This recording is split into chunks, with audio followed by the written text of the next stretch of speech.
Sidney Lumet's 1957 masterpiece, 12 Angry Men, is still as relevant as ever. Reginald Rose concocted a script so perfect it feels like the backbone for not only cinema, but modern stage plays as well. The themes explored by Lumet and Rose are so layered they cut through any courtroom drama or mystery and simply ask, shouldn't we discuss this? The setting is simplistic but effective. The cast is large in terms of pivotal speaking roles but small in scope, and what we get is one of the tightest scripts and well-made films of all time. 12 Angry Men is a tale as old as time. Reginald Rose brings perspective and empathy to the courtroom. 12 Angry Men movie jurors talking. It's amazing to think about how, when Rose wrote this, he didn't have years of law and order to flip on its head. There were certainly courtroom-based films before and a slew of pulp mysteries to draw from, but the core of the script is not concerned with any of that. Rose writes broadly in the best sense. The nefarious them or those people can be an allegory for the poor, women, or minorities. Decades later, countless stage plays of 12 Angry Men and other productions with similar plots are still being made.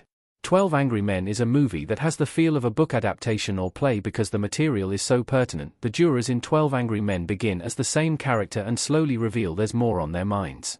The film unfolds in a series of conversation starters that all give a different piece of the puzzle. The evidence is overwhelmingly in favor of the prosecution, and Fonda's only course of debate is that the jurors owe the defendant the benefit of the doubt. The script gives everyone their fair shake, but Ed Begley and Lee J. Cobb particularly shine. The juxtaposition of them shouting what seems to be fact and Fonda calmly stating an alternative is the film's engine. Location, location, location. The single setting is wonderfully torturous. Henry Fonda with the knife in 12 Angry Men movie. Stories that take place in one setting are always tricky. If done correctly, they can evoke a sense of claustrophobia that elevates the stakes.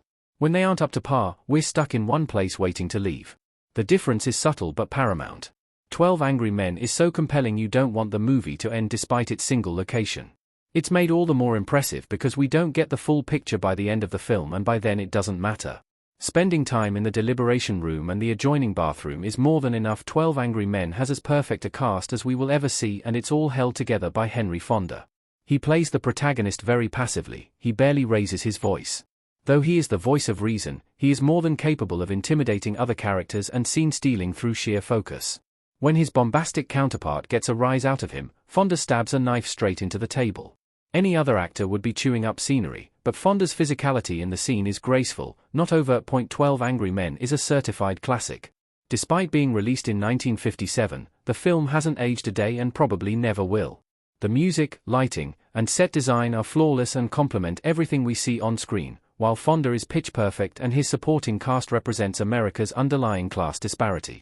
Lumet's direction is razor-sharp and it seems clear he could see the entire movie in his head before shooting it. But the true genius is Reginald Rose. The story he formulated is rich and open for interpretation. A film like 12 Angry Men comes around once in a lifetime, and it will remain a blueprint for what a masterpiece looks like.